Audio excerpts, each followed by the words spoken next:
Praise the lord. దేవుని నామానికి మహిమ కలుగును గాక. ఈ నూతన సంవత్సరంలో మొదటి దినాన్ని ప్రభు ఎంతో క్షేమకరంగా మనకి దయచేసి ఉన్నారు.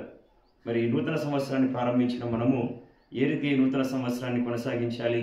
నిన్నటి దినాన మనం అందరము కూడా మరి దేవుని యొద్ద నుండి వాగ్దానములను పొందుకుని ఉన్నాం. ఈ వాగ్దానాలను స్వతంత్రించుకున్న కొరకు ఏ రీతిగా మనము జీవించాలి? అవును ప్రియులారా, గడిచిన దినము దేవుడు మనతో మాట్లాడిన రీతిగానే ప్రభు మనలను అన్ని విషయాల్లో వర్ధిల్లింప చేయాలని, యేసు ప్రభుల వారి వలె జ్ఞానమందు, దేవుని దయందు, మనుషుల దయందు వర్ధిల్లింప చేయాలని ఆశపడుతున్నాడు.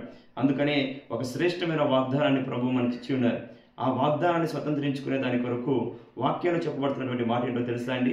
రండి చూద్దాం. వాక్యంలో నుండి యెషయా గ్రంథము 40వ అధ్యాయం, యెషయా గ్రంథము 40వ అధ్యాయం 31వ వచనం.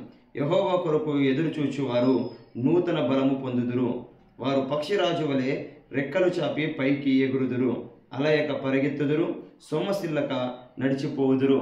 నా ప్రేమ ఎటువంటి వర్లారా, ప్రతి దినము మనకి ఎన్నో సవాళ్ళు, ప్రతి సవాళ్ళు సాతాను చేత ఎదురవుతూ ఉంటాయి.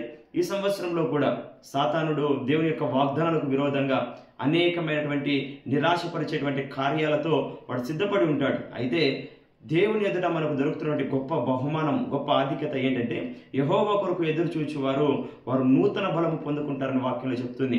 నువ్వు ఈ దినాన ప్రభు కొరకు ఎదురు చూస్తున్నట్టయితే, ప్రభు పైన ఆశ పెట్టుకుంటున్నట్టయితే నూతన బలాన్ని ప్రభు అనుదినం నీకు అనుగ్రహిస్తాడు. అంత మాత్రమే కాదు, బైబిల్ గ్రంథం చెప్తుంది వారు రెక్కలు చాపి పైకి ఎగురుతారని. నీకు వచ్చేటువంటి ప్రతి సమస్య పైన నువ్వు అధిగమించగలుగుతావు, సమస్యలాగా ముందుకు నడిచిపోతావు. ఈ సంవత్సర కాలంలో ప్రభు తన రెక్కల కింద నిన్ను దాచి కాపాడుతాడు.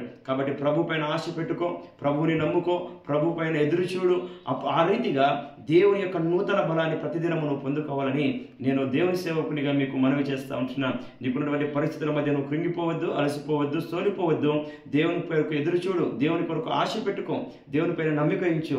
యెహోవా కొరకు ఎదురు చూచువారు పక్షిరాజు వలె నూతన బలాన్ని పొందుకుంటారు. ఆ రీతిగా ప్రతిదినము నూతన బలము దేవుని యొద్ద నుండి నువ్వు పొందుకున్నట ద్వారా నీ జీవితంలో దేవుడు చేసినటువంటి వాగ్దానాలు నువ్వు ప్రభు చేత స్వతంత్రించుకుంటావని, శ్రేష్టమైన దీవెనలు పొందుకుంటావని నేను మీకు జ్ఞాపకం చేస్తుంటున్నాను. ఇట్టి ధన్యత దేవుడు మీకును మీ కుటుంబంలోను దయచేయను గాక. God bless you all.